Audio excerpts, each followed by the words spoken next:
ام الدنيا بتاعتكم موجوده في شارع الهرم بترقص وانتم اللي بتطبلوا بس. انت تحب راج؟ انا نحب راج. تحب القانون هذا يولي في تونس؟ هذا يولي في تونس. في تونس خدمة العناق 350 دينار للساعة. في تونس زواج التجربة لأساور 6 شهور أنا أفي معاه. الزوجية في تونس كما تلقى 50%. نفطر في رمضان. نفطر؟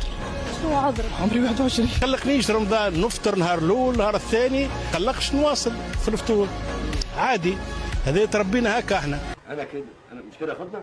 كل أمر تونسيا تعقد تعرض الرجال مع أن القانون التونسي يكفل أن يتزوج بزوج أزواج ويمنع تعدد الزوجات للرجال ويسمح بتعدد الأزواج بالنسبة للنساء. لذلك قررنا أنا وزوج أشخاص آخرين باش نعرسوا وهم موافقين. تونس انا اتحدث عن دوله دين ونساء. وانا نشجعك على الصلاه. احمد ربي يقول الحمد لله.